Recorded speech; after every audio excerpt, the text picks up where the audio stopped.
Good morning, friends. My name is Jordan Russell, and I'm Raina's husband and Grover's father. We sit near the door at the back corner, usually having snuck in during worship. We moved here from London at the end of 2020. When we found St. Peter's, we found family and a sense of belonging. I recently joined the hospitality committee and the fund committee. We are so happy to be a part of this church. To know something about me is to know that I was born in Tokyo in '74.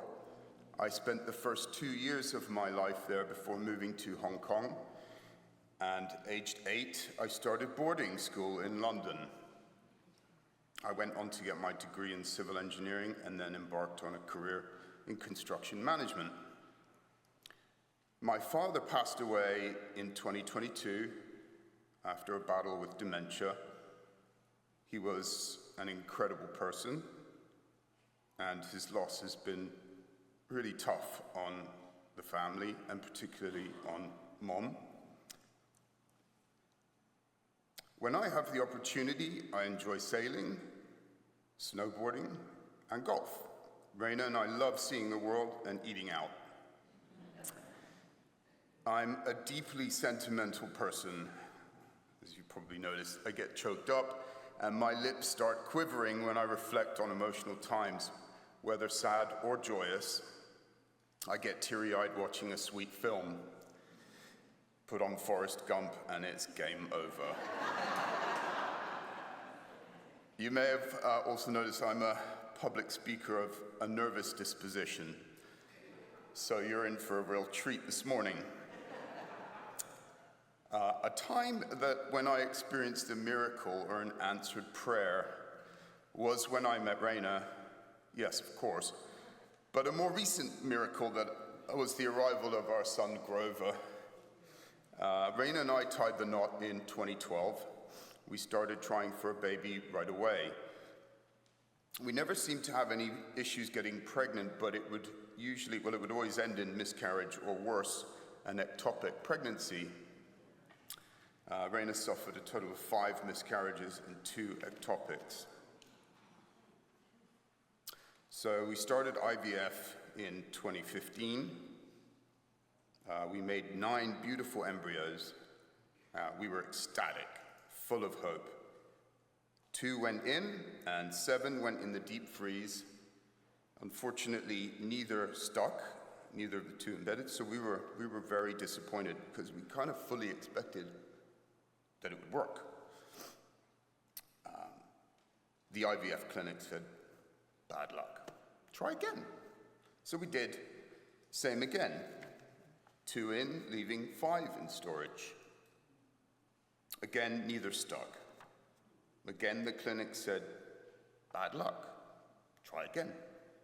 We said, no, we're not squandering these precious embryos doing the same thing and expecting a different outcome. We announced that we were going to take time out. Raina then did research and found a professor who was heading up a study into the phenomenon whereby the body's defensive cells reject the embryo, and Raina was found to have an elevated count of these cells. 3 years had elapsed by the time we returned to the clinic for round 3, and the clinic said they did not recognize any of the professor's findings and would not implement any of the counteractive measures. So we needed to find a new clinic. We transferred the remaining 5 embryos to a new clinic. We underwent a 3rd embryo transfer. Again, 2 transferred, leaving now just 3 in storage. And again, neither stuck. We were really, really disheartened. In December 2019, we decided to make a pilgrimage to Israel.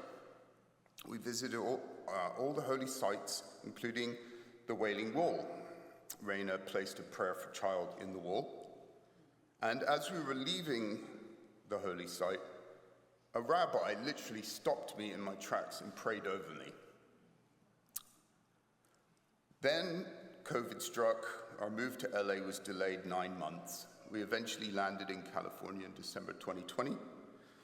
Raina found a new IVF clinic, and we started all over again.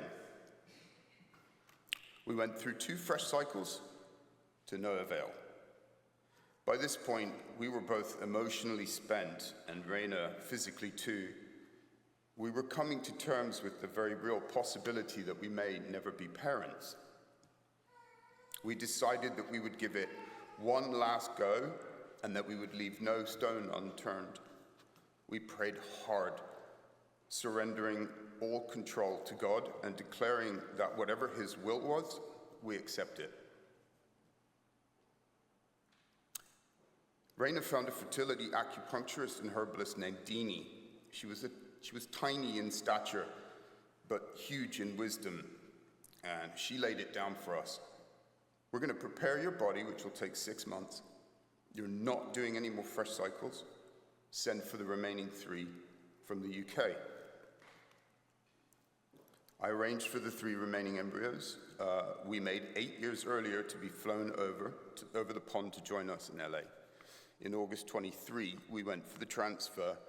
1 embryo did not survive the thaw, and the last 2 were transferred.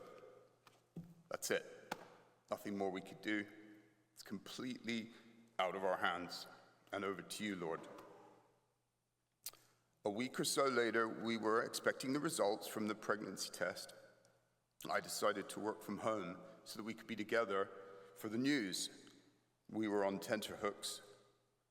When the call came in, Raina and I jumped out of our sofa and kind of glared at each other like, and the phone became a kind of hot potato as it rang.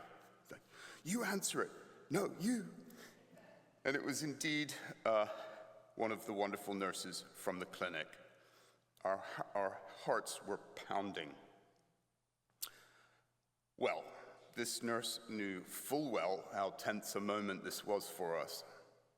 She dawdled and played along briefly, pretending as though she wasn't aware of the result, before joyfully exclaiming, "You're pregnant!" Raina and I were in complete shock. We'd become so used to negative results that we'd subconsciously prepared ourselves for another one. The Lord had other plans, and He had always had His plan.